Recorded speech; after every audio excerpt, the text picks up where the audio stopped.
औज़ुबिल्लाहिमिनश्शैतानिर्रजीम बिस्मिल्लाहिर्रहमानिर्रहीम। इराक के शाह फैसल अव्वल ने ख्वाब में देखा हज़रत हुज़ैफ़ा बिन यमान रज़ी अल्लाहु अन्हु उनसे कह रही हैं कि उनको और हज़रत जाबिर बिन अब्दुल्लाह को, जिनके मज़ार हज़रत सुलेमान फ़ारसी के मज़ार से दूर एक गैर आबाद जगह पर थे, असल मकाम से निकाल कर दरियाए दजला से ज़रा फासले पर दफन कर दें, क्योंकि मेरे मज़ार में पानी और हज़रत जाबिर बिन अब्दुल्लाह के मज़ार में नमी आनी शुरू हो गई है। शाह फैसल अव्वल ये ख्वाब भूल गए, लेकिन दूसरी शब फिर यही ख्वाब देखा, लेकिन फिर भूल गए।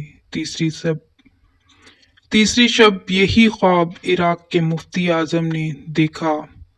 हज़रत हुज़ैफ़ा बिन यमान ने ख्वाब में उनको ये भी बताया कि गुज़श्ता 2 रातों से वो बादशाह से बराबर कह रही हैं, लेकिन वो मसरूफियत के बाइस भूल जाते हैं। अब आपका फ़र्ज़ है कि उन्हें मुतवज्जो करवाएं।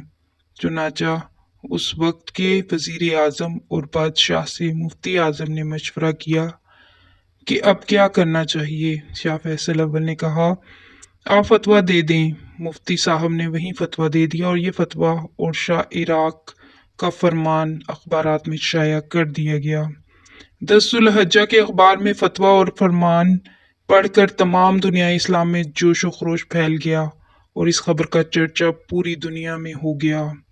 हाजियों ने शाह फैसल अव्वल से दरख्वास्त की कि वो 20 जुल्हज्जा तक रुक जाएं ताकि वो भी इराक पहुंच सकें। शाह फैसल ने उनकी दरख्वास्त मान ली।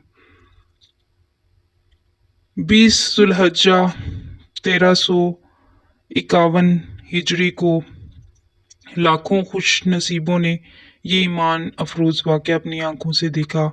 हज़रत हुज़ैफ़ा बिन यमान हज़रत जाबिर बिन अब्दुल्लाह के मज़ार खोले गए तो मालूम हुआ कि हज़रत हुज़ैफ़ा के मज़ार में पानी आ चुका था और हज़रत जाबिर बिन अब्दुल्लाह के मज़ार में नमी पैदा हो गई थी।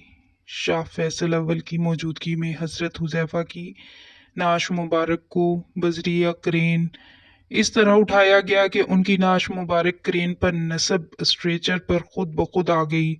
नाश मुबारक को आला शख्सियात ने कंधा दिया और एक शीशे के ताबूत में रख दिया। इस तरह हज़रत जाबिर रज़ी अल्लाह की नाश मुबारक को निकाला गया। नाशों को देख कर लगता था कि ये असहाब रसूल सल्लल्लाहु अलैहि वसल्लम चंद घंटे कबल रहलत फरमाए हुए हैं, जबकि 1300 साल से ज्यादा का अरसा हो चुका था। दोनों नाशों के कफन और बाल तक बिल्कुल दुरुस्त हालत में थे। दोनों सहाबा कराम को हज़रत सलमान फ़ारसी के मज़ार के पास सलमान पार्क, जो बगदाद से 30 मील के फासले पर है, दफन कर दिया गया। इस मौका पर बेशुमार लोग इस्लाम ले आए। ये मंजर टीवी पर दिखाया गया। जर्मनी ने बड़ी बड़ी स्क्रीनें नस्ब की थीं। एक जर्मन डॉक्टर इस कदर मुतासिर हुआ कि उसने उसी वक्त मुफ्ती आज़म के पास जाकर इस्लाम कबूल कर लिया। इस जर्मन डॉक्टर के इस्लाम लाने के बाद बहुत से ईसाई और यहूदी भी दायरा इस्लाम में दाखिल हो गए। रोज़नामा जंग में इस वाक़े की खबर 7 जून 1970 में भी छपी। अगर वीडियो पसंद आती है तो वीडियो को लाइक कर दीजिएगा। अस्सलामु अलैकुम वरहमतुल्लाहि वबरकातुहू।